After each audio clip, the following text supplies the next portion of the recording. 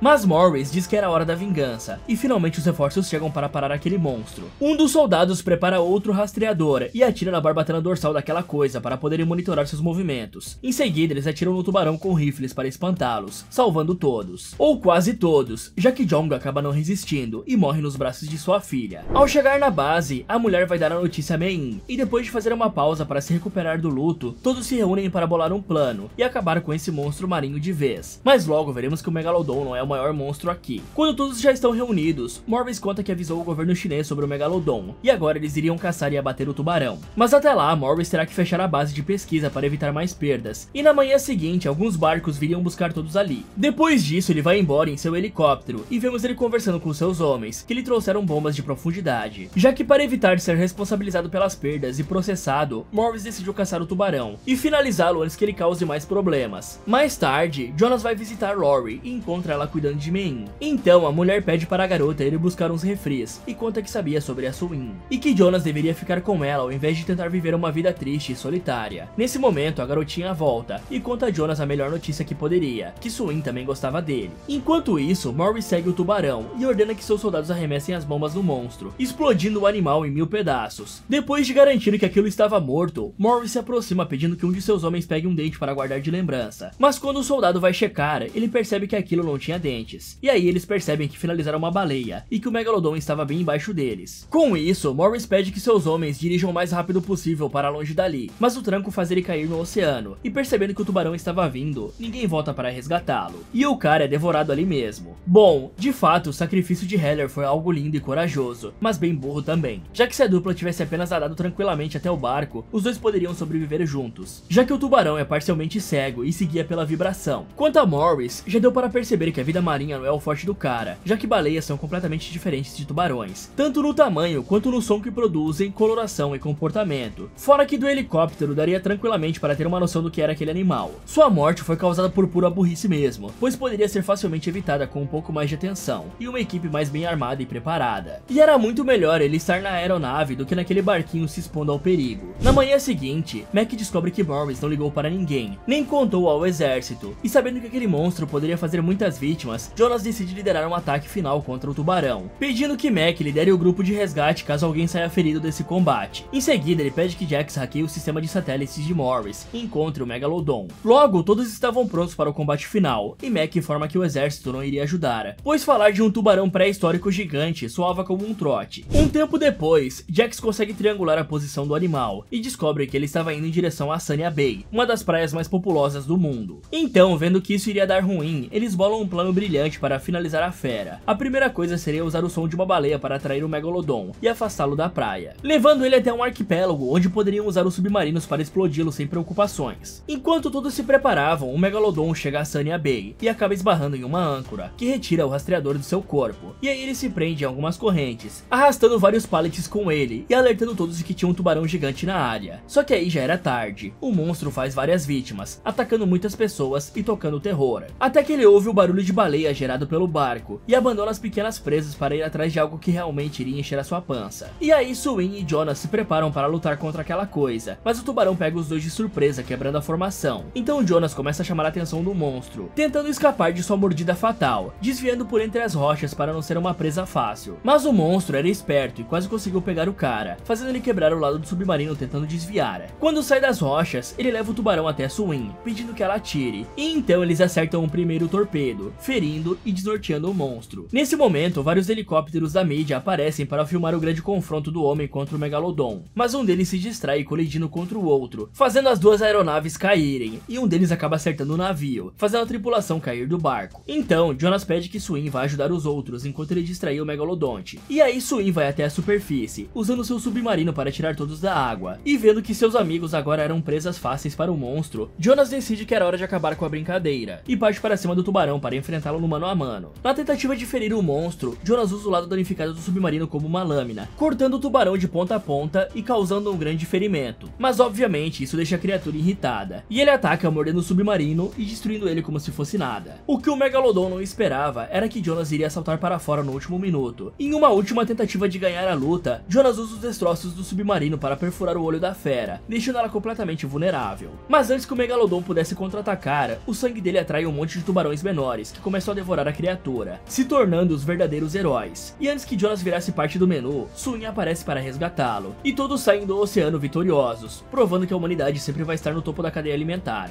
E será que a humanidade vai estar mesmo no topo da cadeia alimentar? Porque esses caras aqui estão prestes a se dar mal. Depois de vencer dois megalodontes no X1, Jonas decide que aquele tanto de ação não foi o suficiente, e invade um navio cargueiro para coletar dados das pessoas envolvidas no descarte de produtos radioativos no mar. E ele faz isso no maior estilo 007. Então o cara se esgueira pelo barco até a sala do capitão, onde consegue tirar fotos das listas dos clientes e dos tripulantes a bordo. Mas graças a um papagaio tagarela, ele acaba sendo descoberto. Mas quando ia ser capturado, vemos que o Jonas treinou com o mestre Miyagi. Então ele sai derrubando os criminosos pelo navio como se fosse a coisa mais fácil do mundo. E aí o cara corre pela embarcação enquanto olha compulsivamente para o seu relógio, como se estivesse esperando alguma coisa. Só que obviamente Jonas acaba sendo cercado em um momento, mas o mais novo agente secreto diz aos bandidos que todos eles estavam presos e se joga no mar. E aí Mac e Rigas vêm voando ao seu resgate, literalmente. E vemos que a mulher é uma piloto muito hábil, já que ela dá um rasante na água conseguindo levar Jonas em um compartimento do avião. Algum tempo se passa e vamos para a China, onde vemos o prodígio Jiumin Jong testando seu novo exoesqueleto desenvolvido para aprimorar as capacidades humanas, até que sua sobrinha Mei-In aparece pedindo que ele vá logo se arrumar para a apresentação da noite. Ao anoitecer, Jonas e Mac também vão ao salão dar um apoio a Mei-In, que por alguma razão estava sozinha, até que Driscoll vai até eles pedindo que lhe desejem boa sorte, pois era sua vez de entrar. Mas tudo que Jonas consegue notar é um cara estranho lhe encarando de longe, e ele diz que não gostou nada daquele homem. Mas o cara acaba se distraindo quando Driscoll sobe lá falando que durante esses últimos anos eles avançaram muito nas pesquisas, graças à genialidade de Jiumin, que sobe no palco nos contando que desde que seu pai e irmã faleceram, ele deu seu melhor para tocar os negócios da empresa. E nesse momento descobrimos que por alguma razão a mãe de Mei-In havia falecido. A minha teoria é que não quiseram pagar o cachê ou ela não quis voltar para uma sequência. Com isso, ele nos mostra o seu pet de aquário, que ele chama de Height, que é nada menos que um megalodonte que eles encontraram perdido no mar enquanto ainda era um filhote, e cuidaram para se tornar o primeiro de sua espécie que vive em cativeiro. Graças a Height, sua empresa conseguiu compreender melhor os megalodontes e desenvolveram um submarino completamente novo que resiste à pressão da fossa e poderia com facilidade explorar o local que ficava abaixo da camada de gelo que foi descoberta anos atrás, e tudo isso na intenção de proteger o oceano e suas formas de vida. Logo após esse discurso, vemos que Jonas se tornou uma lenda viva depois das notícias sobre o seu mano a mano com o megalodonte terem se espalhado, mas é óbvio que ele não gosta nada disso. Ok, eu acho que depois de ter derrotado um tubarão no X1, Jonas deve ter ficado meio pirado para invadir um barco sozinho, sabendo que poderia ter um confronto contra 50 pessoas, e mesmo que ele saiba lutar de forma impressionante, ele ainda não é a prova de balas. Se os bandidos o cercassem, ele seria capturado e provavelmente finalizado. O melhor a se fazer seria pedir suporte a mais alguém para segurar a retaguarda, ou até mesmo subornar algum funcionário desse navio para tirar fotos dos documentos, já que com a verba dessa fundação tudo seria possível. Fora que geralmente esses navios faziam uma checagem da mercadoria antes de transportá-las, mas convenientemente ninguém olhou o container de Jonas. Quanto ao fato de Jiuming manter um megalodonte em cativeiro, isso é ridículo por várias razões. A primeira é que tubarões grandes criados em cativeiro acabam passando dessa para melhor em pouco tempo. O motivo disso é que um tubarão branco comum precisa ingerir diariamente de 4 a 6 kg de carne, e já que em ambientes fechados ele tem dificuldade de encontrar a própria comida ou não são alimentados corretamente, eles se tornam subnutridos e acabam tendo a sua saúde prejudicada. Outro grande fator que influencia isso é que a maioria dos tubarões precisam manter um movimento constante para que consigam respirar, já que as brânquias dos tubarões não são fixas como as de um peixe normal, exigindo um fluxo constante de água passando por elas para que haja uma respiração. E em aquários o espaço é extremamente limitado, gerando estresse e problemas de saúde para esses animais. Portanto, era para Height ter batido as botas há muito tempo já, fora que seriam necessários bilhões gastos só para criar um habitat seguro para essa criatura. No dia seguinte, Mei vai conversar com Jonas, perguntando por que ela não poderia ir com ele durante a próxima exploração da fossa, já que ela era uma cientista que conhecia todas as formas de vida descobertas lá embaixo, além de saber todos os protocolos do submarino. Mas Jonas fala que apesar de tudo isso, ela ainda era uma pré-adolescente. Porém, ele acaba deixando que ela vá até a estação de pesquisa para observar o mergulho, e que não a deixaria ir pois agora era seu pai, mostrando que ele estava cuidando da garota desde o falecimento repentino de sua mãe. Mas a conversa é interrompida por Rigas, que vai contar a Jonas sobre Jiuming estar tentando nadar com um mega. Então os dois correm até o aquário e tentam convencer o cara que isso era loucura, mas Jiuming garante que já estava tudo bem, pois ele acreditava que tinha uma ligação especial com o predador, já que o treinou desde filhote. E aí o cara fala que além disso ele precisava testar uma coisa, e aqui vai começar um contador de quantas vezes esse idiota quase morreu, e eu ficava torcendo para ele morrer. Essa mula tinha um aparelho que lançava ondas sonoras que diziam exatamente o que o animal devia fazer, uma para se aproximar e duas para ir embora, e inicialmente Height obedece os comandos, mas logo ela se torna uma besta incontrolável e parte para cima de seu dono para devorá-lo, e todos acreditam que isso realmente aconteceu. Só que por sorte ou roteiro, o homem aciona um dispositivo que o leva de volta para a superfície, surpreendendo todos que estavam ali observando, e essa foi a primeira vez que o cara deveria ter morrido e não morreu. Com isso, Jonas fala que não adiantava dar comandos ou ensinar, pois aquela coisa não queria conviver pacificamente com um humano, mas Jiuming discorda e fala que por alguma razão Height estava tendo comportamentos estranhos nesses últimos dias. O tempo passa e finalmente chegamos até o dia do grande mergulho, então todos vão até o Mana One, uma estação de pesquisa que ficava perto da fossa para facilitar os estudos do local. Em paralelo, vemos que Height estava cansada de ficar presa naquele local e decide fugir enquanto a maior parte da equipe tinha ido para o Mana One. Logo, a equipe de mergulho começa a pôr os submarinos para rodar, enquanto DJ e Jess ficam responsáveis pela sala de comando. Os outros embarcam em seus veículos e são lançados no mar, divididos em duas equipes para facilitar a exploração de uma nova região da fossa. Jiuming ficou com Lance e Curtis, enquanto Jonas estava com sua fiel escudeira Rigas e sua colega Sal. O problema é que eles acabam descobrindo que tinha uma convidada inesperada, quando Mei sai de um compartimento mostrando que estava escondida ali o tempo todo. Ao ver isso, Jonas pede para cancelar a missão imediatamente, mas é convencido pelos outros a deixar a menina participar, já que os submarinos eram super seguros, e essa já era a 26ª expedição sem nenhum incidente. Mas logo, Jonas vai se arrepender disso, já que essa estatística está prestes a mudar. Bom, nadar com tubarões é um ato perigoso, e precisa de muita experiência para fazer isso, já que esses animais, apesar de não serem completamente agressivos e dificilmente atacarem humanos, eles são criaturas extremamente curiosas, e como eles não têm mãos para tocar os objetos de curiosidade, eles acabam usando sua boca, o que se torna um problema, já que a força de mordida desses peixinhos pode chegar a 2 toneladas, e isso tomando como base um simples tubarão branco, já que o megalodonte pode ter tido até 18 toneladas de força na mordida de acordo com os estudiosos, além de serem animais muito mais agressivos que um tubarão comum. Portanto, nadar com essa fera é praticamente um pedido para ir de comes e bebes, pois o monstro iria te engolir inteiro em uma única mordida. Mas o que é mais impressionante impressionante é o fato deles terem gastado bilhões para criar um habitat para essa coisa, mas terem feito sua prisão fraca o suficiente para o monstro escapar facilmente. Fora que não tinham câmeras ou sistema de alarme para avisar caso o monstro quebrasse sua contenção ou escapasse, e não tinha uma única linha de defesa para caçar e abater ou neutralizar a ameaça, o que me faz questionar se Jiumin é realmente um gênio. E o porquê do animal não ter feito isso antes é no mínimo estranho, já que a jaula era tão frágil. Pode ser que a lua cheia tenha interferido na maré, feito ela ter mais amplitude, e inundado essa parte do aquário, o que facilitou para o animal escapar. E isso só mostra que o animal é mais inteligente do que o pessoal que construiu o aquário. Enquanto discutiam o que iriam fazer com a menina, eles notam algo inacreditável, um megatubarão se aproximando, o que todos acham estranho, já que os animais não conseguiam passar pela barreira térmica. Mas quando Jiumin olha para o rastreador de Height, ele percebe que estava sendo caçado pelo seu próprio tubarão. Eles até tentam iniciar o sistema de defesas, mas Jonas percebe que não conseguiriam fazer isso antes de serem devorados. Então, no movimento desesperado, eles furam a termoclina e entram na fossa com certa dificuldade. Mas o monstro segue a assinatura de calor que o submarino deixou e consegue segui-los até o fundo. Só que enquanto tentavam entender como Height escapou, eles percebem que mais megas estavam se aproximando e veem um tubarão extremamente gigantesco, que era o maior megalodonte que já viram em suas vidas. Somente ao passar perto deles, o monstro já mudava o fluxo de água. Só que por alguma razão os animais ignoram o grupo e seguem o curso para outro lugar. Estranhando esse comportamento, já que os megalodontes nunca andavam em bandos, Jiumin decide mudar o curso da exploração e ir até uma zona desconhecida para ver o que estava acontecendo. E ao ouvir isso, DJ pensa a mesma coisa que nós. Seguir tubarões gigantes para uma zona desconhecida é uma péssima ideia. Mas Jiumin tem uns parafusos a menos e continua seguindo o curso, partindo em sua próxima empreitada para desafiar a morte. Mais à frente, no meio de uma região cheia de algas, eles veem que os megalodons estavam dando uma mega relaxada. E perdão pelo trocadilho, gente, mas eu não podia perder essa, né? E entendem que Height estava no Seal, por isso ela andava tão estranha e agressiva. Mas enquanto exploravam o restante do local, o grupo encontra uma estranha assinatura de calor, vinda de uma estrutura que ficava no fundo da fossa. E enquanto eles tentavam entender o que aquela coisa estava fazendo ali, Lance detecta um submarino no radar e segue em direção a ele para entender quem era o responsável por tudo aquilo. Em paralelo, vemos Montes e seus homens extraindo uma espécie de minério raro que só podia ser adquirido nas fossas. Mas o homem nota a aproximação de alguém pelo radar e vê que eram os cientistas da Mana One. Com medo de ser descoberto e ter seu plano estragado, Montes se desculpa com seus funcionários pelo que ia fazer e aciona os explosivos que tinham colocados nas rochas, gerando uma explosão catastrófica, que não só cria vários deslizamentos de rochas, mas também faz com que todas elas sejam arremessadas em direção aos submarinos da Mana One. Com isso, o grupo de cientistas tenta desviar das rochas para não serem afundados, mas isso começa a se tornar impossível graças à enorme quantidade de destroços, e com os movimentos bruscos, Mein acaba sendo arremessada contra a parede, ficando inconsciente. Fora que graças às ondas geradas pela explosão, os megas também aparecem no local, batendo diretamente no submarino de Montes, danificando o veículo e impossibilitando a fuga do homem. Voltando aos cientistas da Mana One, Jazz avisa que o calor das explosões geraram um buraco no termoclina, o que era extremamente preocupante, já que agora os megas e qualquer outra criatura poderia subir para a superfície. Mas no momento, Jonas tem algo maior para se preocupar, já que os detritos o prenderam, fazendo com que fosse impossível voltar para a superfície. Então Jiumin tenta ajudar, mas isso só faz com que os dois submarinos sejam atingidos pelas pedras, ficando presos no mar. E aqui é a segunda vez que esse cara tentou morrer e quase levou todo mundo junto. Ok, pelo que disseram aparentemente, essa é a 27ª expedição para a fossa, o que quer dizer que eles devem ter conhecimento de grande parte das formas de vida que existem ali. Portanto, é impressionante que a única coisa que os submarinos têm para se defender seja uma placa que dá choque, já que da última vez que vimos um submarino indo ali, o Megalodon deu apenas uma cabeçada nele. Isso foi o suficiente para destruir grande parte do veículo. Portanto, mesmo que eles sejam os grandes defensores da natureza, seria muito importante ter algum meio de defesa que aniquilasse essa criatura o mais rápido possível no caso de serem atacados. Além disso, o grupo poderia enviar drones não populados para fazer uma varredura do local ao invés de mergulhar lá, já que se eles têm sinal de rádio para se comunicar com a superfície, eles podem usar esse mesmo sinal para controlar uma sonda, o que cá entre nós seria bem mais seguro. Afinal, a gente já sabe o que pode acontecer com submersíveis que descem nesse tipo de profundidade, não é mesmo? Só que outra coisa que chama atenção aqui é que Jiumin estuda a vida marinha há muito tempo e diz conhecer esses animais como ninguém. Mas mesmo assim ele se aproxima de tubarões em período de acasalamento, sendo que esses animais ficam extremamente agressivos durante essa fase, já que eles são muito territorialistas, pois ficam disputando as fêmeas receptivas com outros machos. Portanto, se aproximar deles nesse momento é praticamente pedir para morrer. A sorte é que durante a mega relaxada eles não notaram a presença deles. Quanto a Montes, esse cara definitivamente não sabe o que está fazendo. Isso porque todos ali sim tinham noção da base do submarino do cara, mas nenhum deles tinha ideia das minerações ilegais que estavam sendo feitas, já que os radares não detectaram explosivos. Portanto, se ele apenas conversasse com o pessoal, ele facilmente poderia mentir que estava explorando a fossa para outra empresa, e não tinha como ninguém dizer o contrário, já que não haviam provas. Explodir tudo apenas ferrou ele e todos que estavam ali perto. Se ele ficasse ficasse quieto, os pesquisadores iriam embora e ele poderia continuar minerando tranquilo. Na base, Mac e sua equipe perdem contato com os submarinos e começam a ficar desesperados, já que não tinham como saber se eles estavam vivos. Mas Mac não perde as esperanças e pede que Jazz vá preparar o submarino de resgate para buscarem seus companheiros. Mas quando ela vai checar, Jazz descobre que a placa de energia do veículo foi sabotada e estava sem conserto. E como aquela área não era segura, pois várias pessoas trabalhavam ali, era impossível saber quem fez isso. Enquanto isso, no fundo do mar, Mein finalmente desperta e pergunta onde estava seu tio, mas Jonas conta que perderam o contato e não tinham como ajudá-lo agora, pois precisavam consertar o submarino, já que o calor estava indo embora junto com o oxigênio. Mas com um pouco de sorte, Sal e Rigas conseguem consertar o comunicador e Jonas entra em contato com Mac,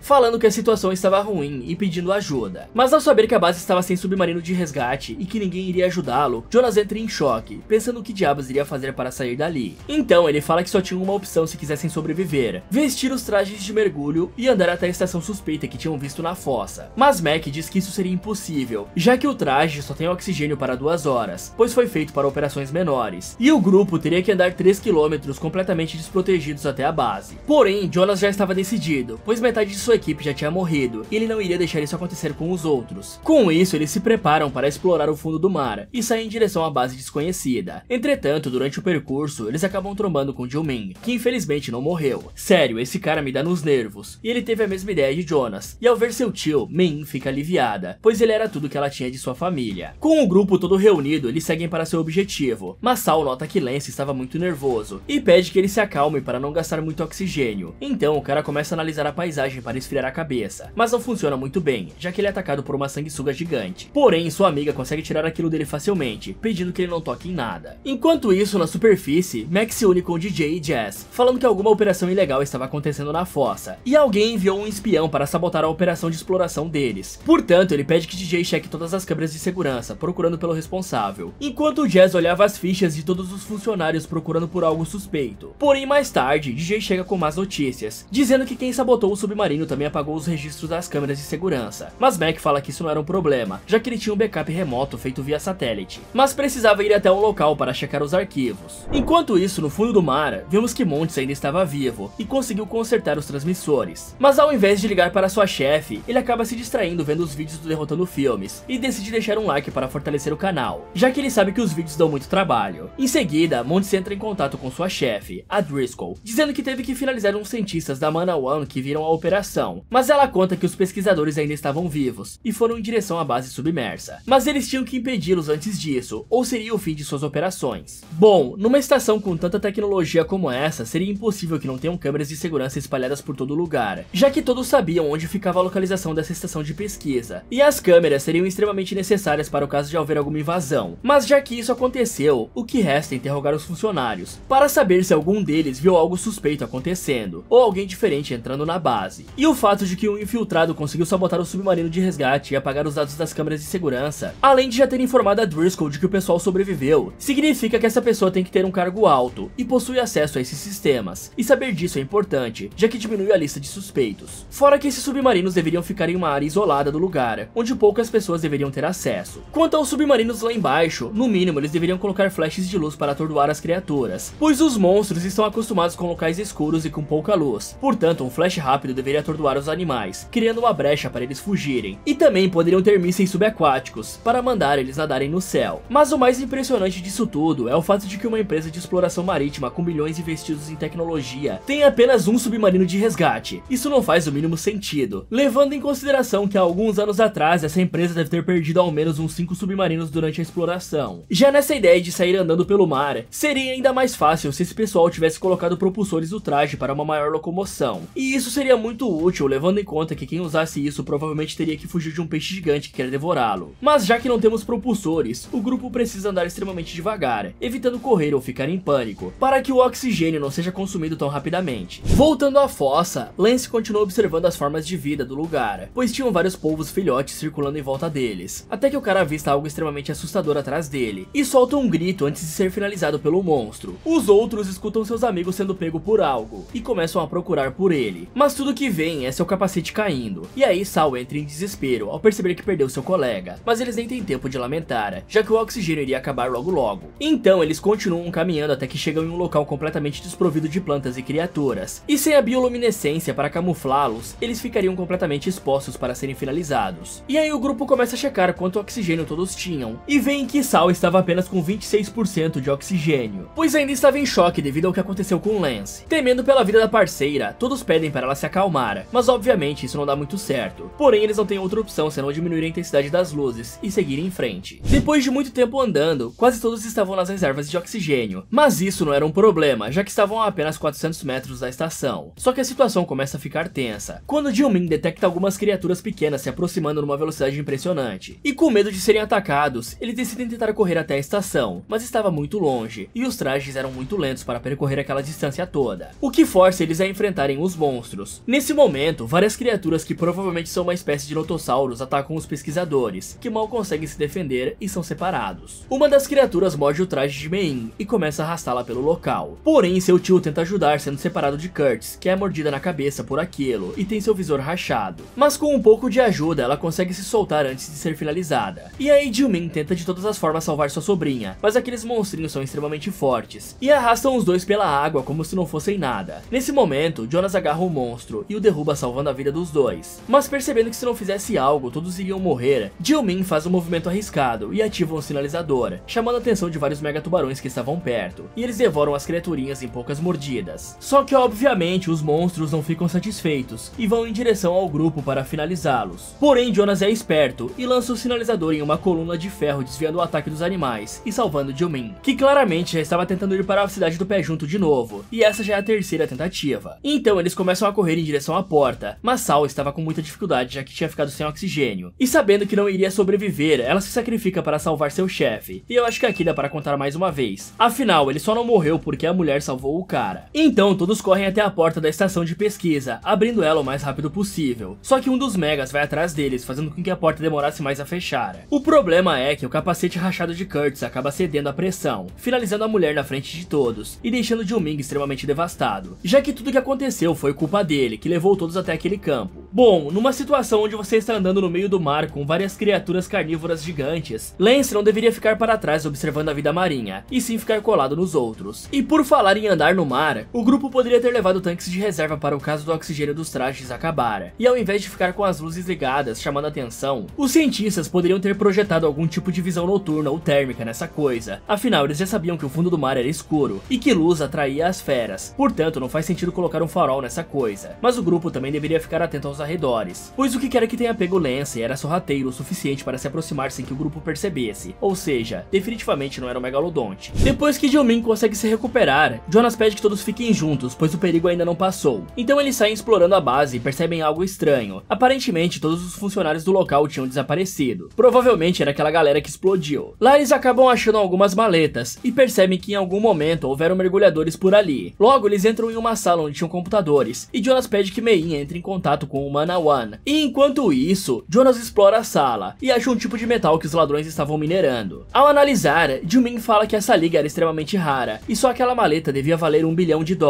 Nesse momento, o grupo consegue contato com a superfície e contam a Jess tudo que descobriram. Então ela fala que o submarino de resgate foi sabotado e que ainda estavam tentando descobrir o responsável, mas que ali na base devia ter pods para a fuga de emergência que eles poderiam usar para escapar. Então todos correm até lá, mas quando conseguem entrar, eles são trancados ali. Nesse momento, Jess aparece em uma tela, dizendo que tinha eles presos na palma da sua mão, pois ela controlava toda aquela base, e pede para conversar seriamente com Jonas, oferecendo dinheiro para eles esquecerem o que aconteceu ali. Mas o homem recusa, já que viu 3 de seus amigos serem finalizados em sua frente. Então Jess libera uma das cápsulas e tenta fazer um acordo com Rigas, falando que se ela finalizar Jonas, a mulher ainda conseguiria salvar Mein. E com dó da garota, ela realmente cogita atirar no seu parceiro, mas ela não consegue. E como resposta, Jess solta mais uma cápsula, prendendo todos no fundo do mar. É aí que Driscoll pede para falar com eles e abre algumas comportas, deixando a água entrar na intenção de afogá-los. E fala a Jill-Min que vai usar a sua tecnologia para minerar o fundo do mar inteiro e ficar rica, já que ninguém liga de verdade para os problemas ecológicos. Mas o homem ordena que ela calhe a boca e quebra a tela para não ouvir mais a mulher. Com isso, Jill-Min vai até um painel e fala que se conseguissem cortar os cabos que dão controle remoto à superfície, eles estariam salvos. O problema é que esse painel ficava do outro lado da base, e vendo que não tinha mais saída, Jonas diz que vai nadar até até o outro lado para cortar os fios, mas Mein acha isso loucura, já que ele estava sem o traje. Só que Rigas explica que se Jonas tirasse todo o ar dos seus pulmões, a pressão não iria estourá-los, e isso daria a ele 60 segundos antes de desmaiar. Então Jimin lhe entrega uma arma, falando que Jonas era o único que poderia o salvar, e o cara realmente faz essa loucura, saindo para o lado de fora sem traje. Em pouco tempo, ele nada até a porta e quase é atacado por um daqueles lagartos, mas consegue atirar neles antes de ser finalizado. E aí ele consegue entrar de novo na estação, mas acaba perdendo a consciência no processo. Bom, é impressionante como a cada segundo que passa, Jonas adquire um poder diferente. Agora ele é oficialmente mais útil que o Aquaman, conseguindo sobreviver a mais de 7.000 metros de profundidade. Tá certo que o Rigas disse é verdade, sobre o fato de que uma compreensão ou uma descompressão rápida iria amassar Jonas até ele virar uma torta. Mas ao que parece, esse efeito só se aplica a Kurtz, pois os tubarões, por exemplo, conseguem nadar em linha reta para baixo, e não sofrer nenhum efeito negativo da compreensão e descompreensão. Um exemplo que eu dei no último vídeo sobre isso é o peixe bolha, que só tem aquela forma gelatinosa estranha porque ele foi puxado rapidamente até a superfície, e graças a isso sua pele literalmente descolou do corpo por ser puxado em direção à superfície rapidamente. Portanto, a pressão da água nessa situação no mínimo iria explodir os tímpanos e olhos de Jonas, fazendo ele ficar completamente desnorteado e ser finalizado ali mesmo. Alguns peixes, como o peixe caracol, possuem mecanismos para sobreviver à compreensão e descompreensão rápida, como fendas em seus crânios, permitindo que ele se flexione conforme a pressão vai aumentando, tanto por dentro como por fora. Já Jonas não tem nada parecido com isso, fora que os poucos segundos que ele ficou sendo comprimido não seriam o suficiente para ele sair dessa ileso. Caso contrário, Kurtz poderia ter simplesmente tirado o capacete e feito a mesma coisa para não ser explodida. Se bem que a inteligência não parece ser o forte desse grupo, pois eles poderiam ter aceitado a proposta de Jess falsamente, apenas para sair dali vivos, e quando chegassem à superfície era só trair os traidores e entregá-los às autoridades. Mas a índole desse homem é inabalável, e ele prefere deixar todos, incluindo sua filha adotiva, morrerem afogados, do que contar uma mentira. Quando acorda, Jonas vê que Montes estava ali esperando, pois queria tirar um X1 sincero com ele para se vingar, já que há 2 anos atrás, Jonas e seus colegas tinham invadido o barco dele, e fizeram Montes ser preso, e tudo que ele queria era retribuir tudo que passou graças a Jonas. Então os dois caem na porrada, e vemos que Jonas deveria ir para os Vingadores, já que mesmo depois de quase morrer afogado, ele ainda bate de frente com o cara. A luta acaba sendo levada até uma esteira, onde Montes consegue a vantagem prendendo seu adversário ali. Mas o homem é imparável, e joga Montes longe. Com essa brecha, Jonas corre até a sala de comando e pega um computador. E por muito pouco, o homem consegue abrir a porta momentos antes de seus amigos se afogarem, e com seu dever cumprido, ele fica mais concentrado, e consegue vencer Montes facilmente. Com isso, todos correm em direção ao submarino do cara para se vingar, mas quando Rigas faz a checagem do veículo, ela percebe que estavam com um vazamento, e sem proteção contra predadores. Então, Jimin tem a ideia de iluminar a estação para servir como distração para os tubarões, e ele corre até lá para acionar as luzes, partindo em sua quinta empreitada da morte. Só que o ataque dos Megas danifica gravemente a estação, e sabendo que em pouco tempo tudo iria explodir, Rigas pede que Jonas feche a escotilha, e eu confesso que eu estava torcendo para ele fechar. Mas dessa vez o homem mudou, e esperou até seu amigo aparecer para saírem dali, aumentando para 6 a contagem de quase mortes desse cara. No caminho eles encontram alguns explosivos que foram usados para minerar, e ficam impressionados com a ideia estúpida de Montes, mas pelo visto o homem não era tão burro, já que ele consegue pegar um traje de mergulho e usar uma boia para subir até a superfície, mostrando que ele assistia muito Profissão Perigo e aprendeu umas coisinhas com MacGyver. Quando Jonas e seus amigos finalmente cruzam a termoclina, eles percebem que tinha um buraco na camada, mas Jimin diz que provavelmente vai se fechar sozinho dentro de 1 hora. Mas agora eles têm que torcer para nenhuma criatura segui-los até a superfície, mas nós sabemos que isso não vai acontecer, né? Um tempo depois, vemos que na superfície uma equipe de limpeza enviada por Driscoll aparece para tomar controle da Mana One e eliminar as pessoas que se oporem a trabalhar com Driscoll, mas Mac e DJ já tinham conseguido acesso ao backup e descobriram que Jazz é a traidora. O problema é que foi meio tarde, mas tudo bem, né? Então DJ dá um taser a Mac, pedindo que o cara espere até ele jogar spray de pimenta nos caras, para usar o taser e desacordá-los. Mas o plano não sai tão bem quanto planejado, e Jazz quase consegue pegar uma arma e finalizar os dois. Por sorte, DJ é mais rápido e atinge a mulher com o taser, conseguindo escapar com seu amigo. Bom, essa já é a segunda vez que Jonas sobrevive milagrosamente, já que Montes poderia ter finalizado ele enquanto o cara ainda estava inconsciente. Mas claro que Montes prefere esperar um homem que derrotou um tubarão no mano a mano, e também derrotou um navio de bandidos inteiro sozinho acordar e lutar. Portanto, Jonas só sobreviveu graças à burrice de Montes. Pouco tempo depois, Jonas consegue chegar na base, e vê em uma das câmeras que a Mana One foi tomada. Então eles invadem o local de fininho, pensando em como iriam conseguir revidar. Então Jimin mostra os explosivos falando que deviam explodir a base, e atrasar o plano dos criminosos. Mas Jonas se recusa a fazer isso sem tirar Mac e DJ dali antes. Então Jonas pede que Rigas salve Mein, e tira ela dali o mais rápido possível, enquanto ele e Jimin iriam derrotar os capangas, e salvar os seus amigos. O que eles não sabem é que alguns andares acima, DJ e Mac estavam sendo capturados por um grupo de soldados. Só que impressionantemente, DJ derrota todos eles sozinho. Mas antes que pudesse comemorar, eles recebem uma saraivada de tiros. E vendo que não tinha outra alternativa, eles se jogam no mar para despistar os guardas. Nesse momento, Mac pergunta desde quando DJ conseguia fazer todas aquelas coisas. E ele conta que depois do aperto que passou na primeira vez, ele aprendeu a lutar, atirar e não sair de casa sem sua mochila de sobrevivência, que praticamente tem de tudo, inclusive uma Desert Eagle. Graças a isso, eles conseguem voltar à base novamente, mas são cercados por muitos mercenários e são capturados. Mas quando os soldados iriam levá-los presos, Jiu-Ming aparece servindo de distração para que Jonas consiga se aproximar e nocautear os caras, salvando seus amigos. Em contrapartida, na sala de comando, vemos que Montes conseguiu voltar ileso até a superfície e foi até lá apenas para dar um beijo em Jazz, mostrando que os dois têm um caso. Então ele conta que Jonas e seus amigos sobreviveram e já devem estar na Mana One, fazendo com que a moça peça aos guardas para vasculhar o local e finalizarem os intrusos. Mas as coisas não param de piorar, já que eles percebem um trio de megalodontes se aproximando da base de pesquisa. Então Jazz liga para Driscoll, que pede para a moça cuidar disso, promovendo ela a líder da operação. Mas isso não dura muito tempo, já que Jazz fica muito confiante atrás do vidro blindado, sendo devorada pelo tubarão alfa, que era maior e mais forte que os outros. E a água entra ali, lançando Montes para longe. Ok, é impressionante como ninguém nesse grupo parece ter vontade de finalizar os inimigos, já que Jonas conseguiria facilmente nocautear um deles pelas costas e pegar o rifle do outro para poder se defender num caso de confronto. E seguindo essa ideia de nocautear os mercenários, Jonas poderia checar se um deles tem algum telefone por satélite, que o grupo poderia usar para pedir ajuda. Depois de salvar seus amigos, Jonas segue para o bote salva-vidas que estava sendo preparado por Rigas e Mein, falando que eles teriam que remar para fazer menos barulho e não parecer comida para os tubarões. Com isso, eles entram no bote e começam a remar. Mas Montes mandou um grupo de mercenários segui-los até conseguirem avistar o bote para abatê-lo. Só que por sorte, esses soldados são burros e ligam o motor, chamando a atenção de um dos megas, que os devora rapidamente, criando uma brecha para o grupo escapar. No caminho, Jonas usa as bombas e alguns canos para fazer uma espécie de lança explosiva improvisada e aproveita esse tempo para discutir com seus amigos o que fariam para parar os tubarões. Só que Jiu-Ming fala que o maior problema mesmo é que os animais estavam seguindo em direção a um resort, chamado Ilha da Diversão, que ficava a alguns quilômetros dali, e o grupo precisava encontrar uma forma de avisar aos turistas sobre a ameaça. Mas ao longe, eles avistam alguns helicópteros chegando até a ilha, e sabem que seus inimigos já estavam por perto. Indo para os vilões, Montes e Driscoll chegam até o local, e a mulher pede que seu capanga elimine Jonas e os outros o mais rápido e silenciosamente possível, pois eles já estavam muito expostos. Por isso, Montes pede que seus homens derrubem um sinal para não ter nenhum outro contratempo, e segue caminho para encontrar seu alvo. Porém, quando eles estavam explorando a ilha, todos escutam sons de algo na mata, e quando um dos guardas vai checar, ele é atacado por nada menos que aqueles lagartos aquáticos, mostrando que os tubarões não foram a única coisa que saíram da fossa. E Driscoll, que tinha ido para a aeronave, fica esperando seus homens terminarem o trabalho, quando começa a ouvir coisas da mata, e pede para seu piloto averiguar. Mas o cara não volta. Então a mulher vai até o lado de fora pegar uma arma, mas quando ela entra no helicóptero, ela é atacada por um lagarto que a puxa para o mato, onde Driscoll é finalizada por vários deles. Com isso, os mercenários começam a atirar, e Montes pede que seus homens tirem Driscoll dali. Em paralelo, Jonas e sua equipe chegam na praia e tentam tirar todos da água, mas graças ao barulho de tiros dos mercenários, as pessoas continuam fugindo na direção oposta, tentando se salvar. Então Jonas pede que Rigas, Mac e DJ procurem uma forma de pedir ajuda, já que aparentemente os soldados cortaram o sinal da ilha, impedindo que qualquer um pedisse ajuda. E aí ele pede que Mein se escondesse na torre do salva-vidas e fique por lá, já que Jonas não conseguiria salvar ninguém se estivesse preocupado com ela. Ok, essa Driscoll com certeza não é a pessoa mais inteligente do mundo. Isso porque não tinha nenhuma razão para ela ir até aquela ilha, já que ela queria ficar no anonimato, o que é compreensível sabendo que a mulher lidera uma organização criminosa. Então, indo para a ilha, Driscoll apenas está se expondo à toa num lugar cheio de animais abissais gigantes, que podem finalizá-la facilmente. Tirando que essa coitada não tem um mínimo de senso de autopreservação, já que quando ela escutou vários mercenários gritando no mato, em vez dela pedir para o piloto decolar e vazar dali, ela falou pro cara ir lá morrer também, e depois ela esqueceu de como fechar uma porta, facilitando para os monstros devorarem ela. E por falar em animais aquáticos abissais gigantes, Jonas pediu para sua filha se esconder justamente no local da praia que é mais provável que ela seja atacada pelas criaturas. Esse cara definitivamente não ganha o prêmio de pai do ano. Depois de deixar sua filha a salvo, Jonas bola um plano para afastar os tubarões dos turistas. Mas para isso, ele, Mac e Jiu-Ming tinham que subir em 3 jet skis, e quando estivessem longe o suficiente das pessoas, eles precisavam jogar as lanças explosivas nos tubarões e torcer para dar certo. Só que quando eles chegam na praia, o trio percebe que só tinha um jet ski, e Jonas assume a bronca, pedindo que seus amigos arrumem outra forma de ajudar. Com isso, Jiu-Ming tem uma ideia brilhante que obviamente vai quase matar ele. Então ele e Mac correm até um armazém procurando por adubo, pois ele conhece uma substância que em determinada circunstância poderia se transformar transformada em uma bomba. E eu não vou falar o que é pro YouTube não ficar bravo comigo. E por sorte eles acham. Mas o que eles não esperavam é que os mercenários que estavam fugindo dos lagartos fossem para o mesmo lugar em busca de abrigo. E por isso eles acabam sendo rendidos. Em paralelo, DJ e Rigas continuam buscando por uma forma de pedir ajuda. Mas eles não conseguem encontrar ninguém que tenha sinal naquela ilha. Até mesmo os telefones fixos estavam sem linha. Até que os dois veem um grupo de lagartos aquáticos perto dos corpos de um soldado. E com cautela eles vão até lá tentando achar uma forma de chamar ajuda. E por sorte, eles acham um telefone via satélite nos bolsos de um corpo. Entretanto, os monstrinhos acabam notando a presença dos dois e partem para cima deles. Mas a dupla foge até o armazém onde os mercenários fizeram Mac e Jill-Min de refém. E essa ilha deve ser do tamanho de uma azeitona para uma coincidência dessa ser possível. Entretanto, com a chegada de seus companheiros, Jill-Min arma um plano e empurra o DJ no botão que abria a porta do armazém, fazendo com que os lagartos atacassem os soldados, criando assim uma brecha para fugirem. Porém, um dos mercenários atira um tanque de combustível no local, explodindo o armazém e levando os lagartos juntos. É claro que aqui foi a 7ª tentativa de Jill-Min ir para a cidade do pé junto. E o pior de tudo é que essa foi uma tentativa dupla, afinal, ninguém atirou no cara e nenhum dos lagartos foi nos mocinhos, e escolheram só os bandidos. A armadura do roteiro desse cara é simplesmente incrível, só perde pro Jonas. Quando se recuperam do choque da explosão, Jill-Min pede que DJ peça socorro, enquanto ele ia tentar salvar Jonas, se bem que esse cara não precisa de ajuda, já que ele é um exército inteiro, pois enquanto todos estavam lutando por suas vidas, ele estava brincando de fazer manobras desviando de megalodontes. Esse aí só não tá pior que o cara de 100 coisas para fazer ele se virar um zumbi, que segurou um tubarão branco zumbi na mão. Até hoje essa cena me dá pesadelos da pior espécie. Durante a batalha, o cara acaba caindo do jet ski, mas consegue voltar para ele pouco antes de quase ser devorado por um dos tubarões. Com isso ele saca uma de suas lanças e arremessa na cabeça da criatura, mas acaba errando a primeira bomba. Nesse momento ele nota outro animal vindo pela sua lateral e consegue desviar a tempo, saltando e atirando uma lança na cabeça do monstro, finalizando um dos tubarões. Bom, numa situação de vida ou morte como essa, é necessário pegar qualquer tipo de poder de fogo adicional. E com tantos mercenários mortos na ilha, é impressionante que ninguém da equipe tenha pensado em pegar as armas para se defender. Afinal, mesmo que sejam lagartos gigantes, ainda são só lagartos que podem ser finalizados facilmente. Fora o fato de terem mercenários na ilha toda, que também poderiam ser combatidos com as armas. Enquanto Jonas brincava com os megalodontes, Jill-Min e Mac vão até o helicóptero de Driscoll para tentar voar, mas percebem que tinha um lagarto ali. Então Mac pede que Jill-Min distraia a criatura, enquanto ele ligava o helicóptero. E aí Jill-Min começa a fazer barulho chamando a atenção da fera, mas o plano sai meio que pela culatra, quando o lagarto ataca Jill-Min, que consegue finalizá-lo por muito pouco. E eu nem vou comentar que esse cara brigou com um dinossauro usando uma pá e sobreviveu. Só vou adicionar a 8ª vez que eu queria que ele tivesse morrido e ele não morreu. Mas quando ele olha para trás, o homem percebe que tinha uma manada daquelas coisas se aproximando e corre para o helicóptero. Mas Mac avisa que estavam sem combustível. Então, no desespero, Jill-Min pega a mangueira de abastecimento e coloca no tanque, pedindo que seu amigo decole para não serem devorados. Mas isso não dá certo. E quando ele vai tentar tirar a mangueira, o cara é derrubado e quase é finalizado pelos monstros. Por sorte, Mac encontra um sinalizador e pede que seu amigo pule. Então o cara atira no tanque de combustível, gerando uma explosão que finaliza os lagartos, e joga Jill-Min dentro do helicóptero, conseguindo sair vivos por pouco. E bom, vocês já sabem, né? 9ª vez. Enquanto isso, no mar, as coisas ficam cada vez mais complicadas para Jonas, que quando estava prestes a finalizar mais um tubarão, ele é atacado por Montes, que tenta finalizá-lo a tiros, derrubando a última lança explosiva. Com isso, Jonas agora tem que desviar das mordidas do tubarão, enquanto tenta não ser atingido por Montes, passando por meio de barcos e fazendo seu máximo para sobreviver. Em paralelo, Main percebe que tinha uma espécie de lula gigante atacando a praia, e vê que um dos turistas tinha ficado preso na água. Então ela nada até lá. E aí seu tio Jill-Min, que estava sobrevoando a área enquanto fazia sua bomba improvisada, vê sua sobrinha nadando para salvar uma pessoa, e pede que Mac desça o helicóptero para tentar ajudá-la. Então a jovem corre para uma pequena ponte, e tenta alcançar a mão de seu tio, mas isso não dá muito certo, já que a criatura puxa o helicóptero com seus tentáculos. E vendo que a situação iria ficar tensa, Jill-Min pega sua bomba e salta em direção ao chão. E que pena que ele não explodiu no ar. E aqui é a 10ª vez que esse cara poderia morrer. Afinal, explosivos são extremamente sensíveis a qualquer vibração. Então, o cara vê que a Lula estava tentando puxar sua sobrinha para a água. E com um movimento desesperado, o homem perfura o tentáculo do monstro com um guarda-sol. Mas em seguida ele é puxado para o mar e usa de um facão que tinha pegado para se soltar e cravar a bomba na Lula. Mas óbvio que isso não iria ser o suficiente, e o animal continuava vivo. Mas quando Jill-Min iria ser finalizado mais uma vez, e eu já tô quase perdendo as contas, mas essa é a 11ª, um megalodonte aparece atacando a criatura, e iniciando uma batalha épica entre monstros gigantes. Mas ela dura pouco, já que o megalodon é infinitamente mais forte. E com a Lula vencida, Jill-Min nada o mais rápido possível para ajudar Mac. Enquanto isso, Jonas continua distraindo os megalodontes, mas um deles acaba conseguindo derrubá-lo do jet ski. Só que por sorte, tinham algumas correntes que prendiam a ponte onde Jonas caiu, e por por causa disso o monstro fica enroscado nelas, salvando Jonas por muito pouco. Mas a criatura não desiste e consegue derrubar nosso herói na água. Logo, Montes aparece para tentar terminar o serviço, procurando Jonas por entre as tábuas do cais. Mas Jonas é mais esperto e consegue perfurar a perna do homem com um pedaço de madeira, abrindo assim uma brecha para desarmá-lo. O sangue do cara chama a atenção de um dos megas, e antes que Montes pudesse sacar outra arma, Jonas o chuta no mar, fazendo ele virar comida. Saindo vencedor desse conflito, Jonas corre até Mein, que conta onde seu tio e Mac estavam, e ao perceber que o Megalodon estava se aproximando dos dois, Jonas pula na água e nada até eles, pegando uma das hélices do avião e empalando o tubarão, salvando seus amigos e provando que não é só o Akira que pode segurar um tubarão colossal apenas fazendo força e cara feia. Mas enquanto eles nadavam de volta à praia, o grupo percebe a aproximação de Height e ficam em pânico pensando que seriam devorados, mas Jiumin mergulha e tenta novamente pela 12ª vez morrer, e ele dá o comando sonoro na esperança de que seu pet escute, e surpreendentemente isso dá certo, e eles não são devorados por pura sorte, já que aparentemente o Megalodon viu alguns golfinhos e achou que seria uma refeição melhor do que os humanos. Voltando à praia, todos se sentam para comemorar a árdua vitória, mas ficam pensativos sobre como iriam lidar com Height solta no mar e grávida, mas isso é história para outro dia. Bom, como vocês puderam perceber, essa galera morreria em muitas situações que o roteiro acabou salvando, seja por conveniência, como Montes que tem dó de finalizar o Jonas, ou seja por alguma burrice que acabou dando sorte, como as 12 vezes que Jiumin quase foi de arrasta pra cima. Sem contar o restante do pessoal, que conseguiu se esconder de mercenários que teoricamente eram treinados em combate, e também de criaturas carnívoras, que provavelmente sentiriam o cheiro de uma presa a vários metros de distância. Mas se eles tivessem mandado veículos não tripulados até a fossa, provavelmente todo esse problema seria evitado, pois eles conseguiriam checar que a Height tinha escapado, e poderiam abortar a missão para não levá-la até a fossa. Mas se bem que aí a gente não teria a mega relaxada dos tubarões para acontecer um terceiro filme, mas aí são vocês que decidem o que vale mais a pena. Fala galera, esse foi como derrotar Mega Tubarão 2, você acha que conseguiria sobreviver? Me contem nos comentários. Muito obrigado por assistir, e lembre-se de tomar cuidado quando entrarem no mar, nunca se sabe as feras gigantes que suas águas escondem.